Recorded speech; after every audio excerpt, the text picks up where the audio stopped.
if you have a lot of users, like with user login, with kind of like cart, like some kind of like shop, and maybe some kind of like tags, you know, like when you buy something, like, and you're just trying to apply all of those filters, there is no way it's gonna be, you know, I mean, useful trying to apply cache to those filters in the way this kind of like solution can help you, because at this moment you need to consider something like on the database level or like maybe on the backend level to handle this in a proper way, because this is just not like the best match for kind of like very dynamic elements.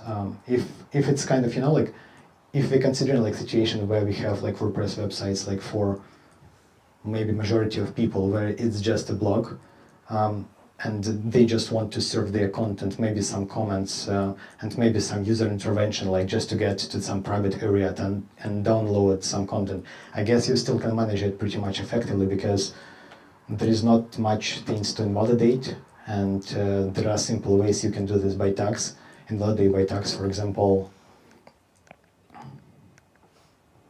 So you can introduce some logic on the WordPress site, and once something is updated, you can trigger a call either to your function, or you can have direct access to cache and just invalidate it directly and remove the cache, what is missing, like what you want to remove, and then like during the next call, it just gonna be like requested and like cached or like work like that.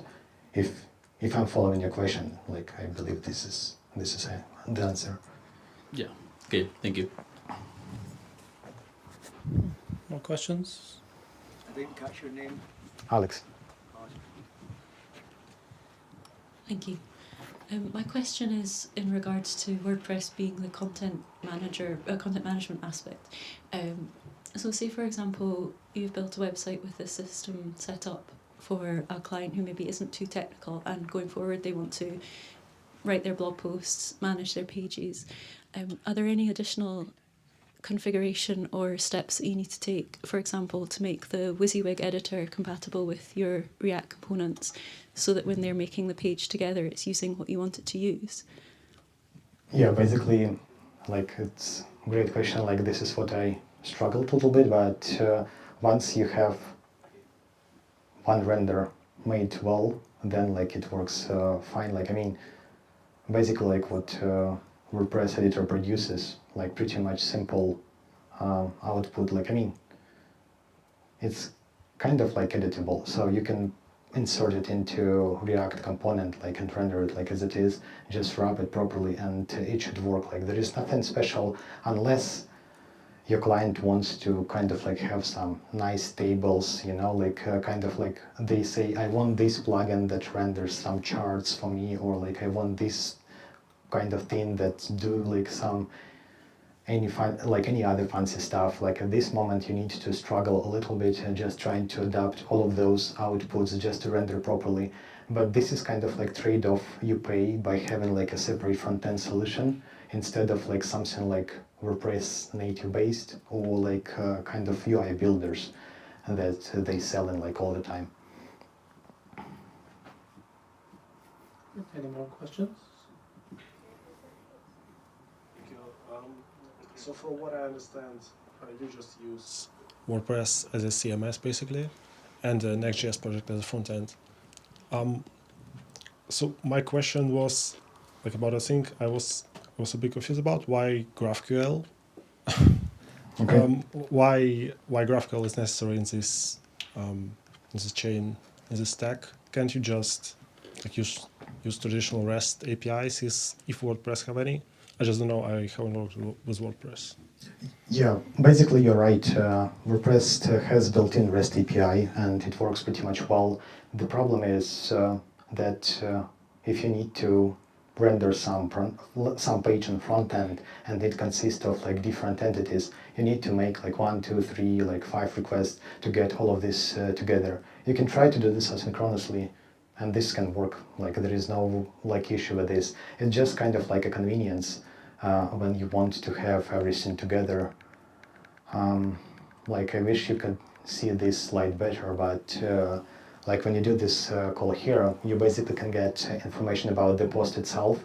You can get the information about the SEO stuff, it tags, and like for example, featured image that can like be a separate call just to get it from like WordPress database. So instead of like one call, you need to do like maybe 3 or 4, and this is kind of like the convenience you're trying to solve by introducing this plugin. Okay, yeah. So it is possible to use REST. GraphQL is just more of a convenience or like a preference. Yeah, you're right. Basically, I mean, again, you can like this problem. I'm not trying to solve this problem like in only this way. You can change like backend parts. You can change like the way like you can introduce your own API. You can install Laravel next to WordPress. You can like do calls to database and render it like as a separate API. This is also works. You can write like you can connect directly to database with like Next.js and render it as it is. You can install Hasura over your database and like query it instead of like WordPress like core. So there are a whole bunch of different ways how to solve it. It's just like one of kind of like solutions I was thinking like that you guys as like JavaScript community would like to hear. Okay, thank you. I do have examples. Yeah, so basically like just to continue to your question, I just made a few examples how you can handle the problem, and the thing is like you can use WordPress as a backend like Next.js and like Cloudflare Workers, or for example you can use Strapi and use it like with Next.js handled on AWS stack. Like this is also works. So OpenNext provides you wrappers that allows you to deploy it instead of Cloudflare in case you're working in big company and like they don't want to use Cloudflare but they have AWS already installed. So this means you can just try to propose this as kind of like a proof of concept to try to work on and just play with it as a kind of like hackathon or kind of like an idea to investigate. Hi there. First of all, thank you for the talk.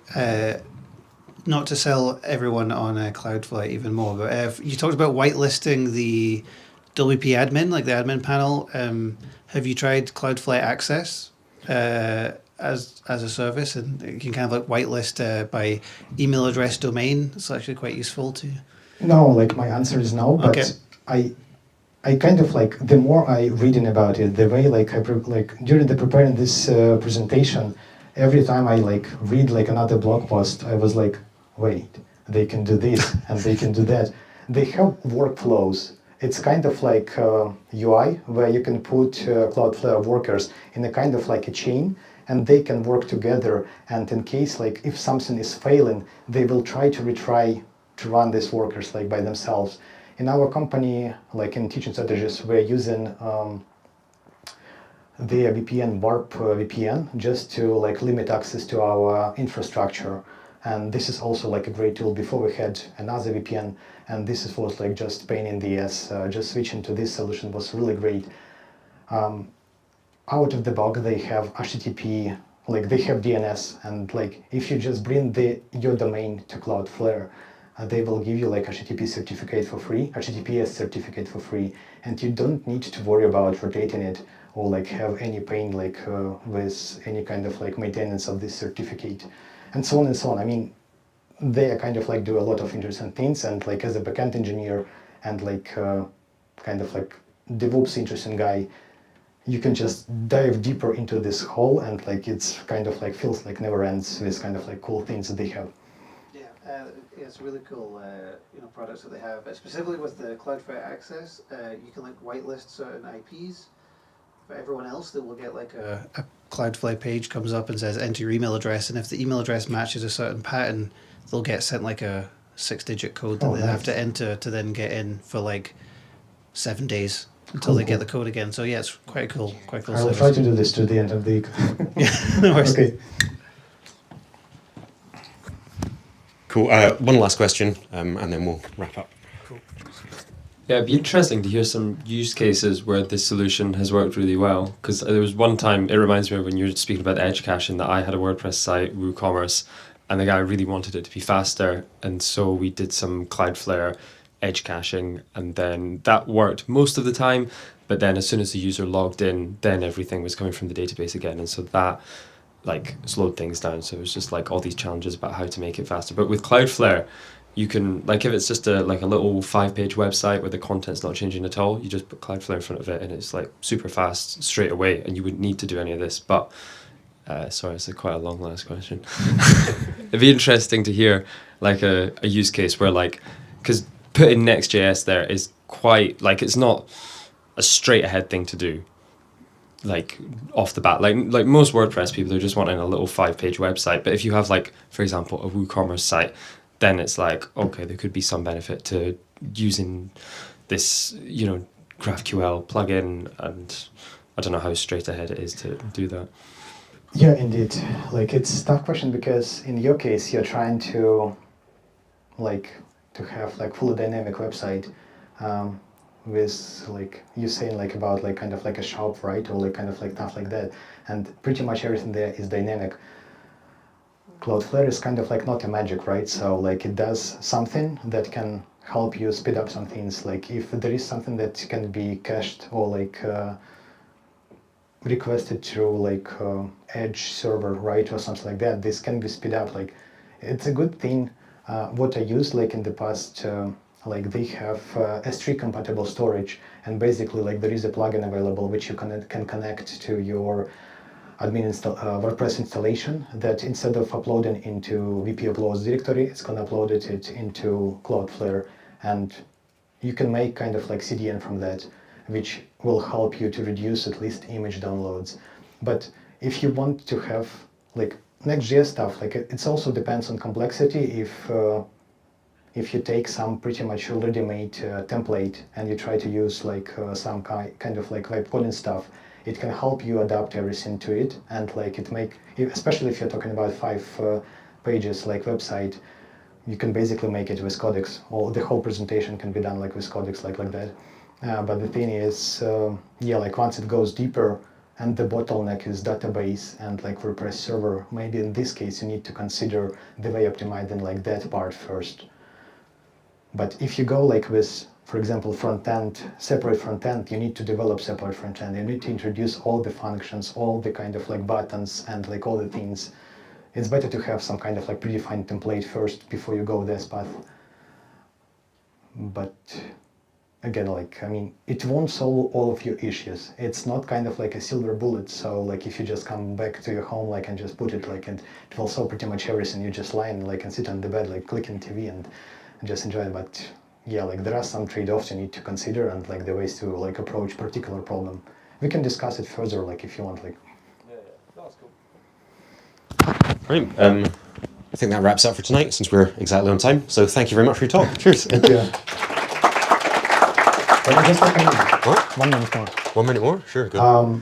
So like I just put like a few slides on top of that. There is live preview button available for this plugin. It runs in container like next to WordPress website. So in case you're curious about this, you can just press live preview and it will load in a separate window with pretty much everything installed. You can play with queries and see how it goes.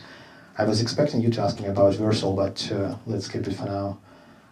There is another cool, like nice tool for front-end, kind of like static front-end, Cloudflare pages. But yep, and if you decide to go like with Cloudflare Workers, they built a lot of community around it, and they have a lot of examples you can try to play, which are already pre-made. So some examples where Workers connect to database, another example of like Next.js starter pack, LLM chat application like Postgres plus Workers, etc. There is a full SaaS starter kit available as well. You can try to check like via the link. And yeah, there are different ways to like cook WordPress properly. There are guys, they name like Roots.io, and this is their website. And they introduced a lot of cool things like Bedrock, Sage, Trellis, and there is a way like to connect Laravel to WordPress themes. There is also like the way to handle it in kind of like proper way. with all the correct approaches, like not the way like default WordPress does it. So if you're interested, again, like go ahead and check those slides, maybe Google some of these technologies, maybe you will enjoy them. Again, the QR code is in the very beginning. Just give me a second. Sorry, I should put it in the end. Yep, that's it. Thank you. Thank you. Cool. So, hey everybody who I've not met before, I'm Jamie, I organise EdinburghJS. Thank you for your talk. It was wonderful. Thank you for Loopjay for hosting. Thank you to Perk for sponsoring us, so they pay for the pizza and drinks.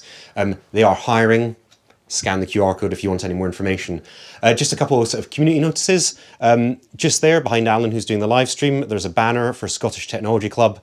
Basically, every Monday I sit down and I write a newsletter. In that newsletter are all the tech events that I find this week across Scotland, community kind of blog posts or vlogs, so if people have been writing their blog about a technical subject, I add that in, and jobs. So people ask me about jobs occasionally, either because they want work or because they have got a job or opportunity for people. So I put that up there on the website and in the bulletin. So sign up for that. There's also a Discord community, which is now kind of reasonably active. There's probably about 800 people in there. So if you've got a kind of development question or you want to promote your new portfolio or whatever, just post it in there.